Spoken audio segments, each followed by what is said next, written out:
தமிழ்நாடு முதலமைச்சர் அவர்களுடைய வேண்டுகோளுக்கு இணங்க நம்ம 60 என்னுடைய மாநகராட்சியில் 60 வார்டில் 40 இடத்துல நாங்கள் போடுறோம்.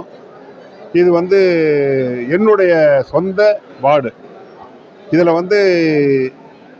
நம்மளுடைய தமிழ்நாடு சுற்றுலாத்துறை அமைச்சர் அவர் இன்னைக்கு இல்லை, சென்னையில் இருக்கார். அவர் வந்தால் நல்லா இருந்திருக்கும். அவருடைய முயற்சியும் தமிழ்நாடு முதலமைச்சர், துணை முதலமைச்சர் இவருடைய ஆதரவோடு நாங்கள் கொண்டு வரோம்.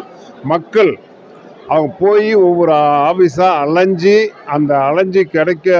அப்போ கூட கிடைக்க முடியாத ஒரு சூழ்நிலை இருக்கிற அந்த காலகட்டத்தில் அதிகாரிகளை விட்டு வீடு வீடாக போய் இந்த முகாமுக்கு வர சொல்லி அவர் ஆர்டர் போட்டிருந்தார். அதே மாதிரி எல்லாம் போனோம். நாங்களும் போய் அரசியல்வாதியை நாங்களும் போய் ஒவ்வொரு வீடாக சொல்லி இன்றைக்கி எல்லாம் வந்திருக்காங்க ஒரு இன்முகத்தோட எல்லாம் உடனே நடக்கும் அப்படிங்கிற ஒரு ஆதங்கத்தோடு அந்த சந்தோஷத்தில் வராங்க.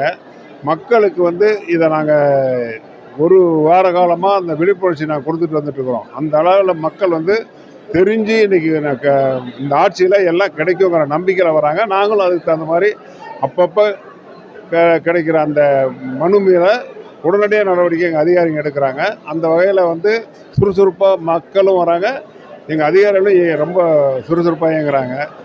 மக்கள் நம்மளுடைய தமிழ்நாடு முதலமைச்சருக்கு நன்றி சொல்லிட்டு போகிறாங்க. போகும்போது முதலமைச்சர் அவர்களுக்கு நன்றி சொல்லிட்டு போகிறாங்க. அதனால் ஒரு நல்ல ஒரு திட்டம். இந்த திட்டத்தினால மக்கள் நல்ல பலனடைவாங்க. மக்களுடைய பயன்பாட்டுக்கு தகுந்த மாதிரி நம்ம அரசு செயல்படுது. அடிமட்ட, அதாவது சொல்கிறதுனா எதுவும் கிடைக்க முடியாதுன்னு நினைக்கிற அந்த மக்களுக்கு கூட உனக்கு என்ன வேணும்னு சொல்லி கேட்டு தாய் உள்ளம் கொண்ட முதலமைச்சர் அவர்கள் நல்ல முறையில் செஞ்சு கொடுக்குறாரு. அந்த வகையில் மக்கள் எல்லாம் பயனடைய நாங்களும் முதலமைச்சரோடையும் சுற்றுலாத்துறை அமைச்சரோடையும் சேர்ந்து வாழ்த்துறோம் மக்களுக்கு.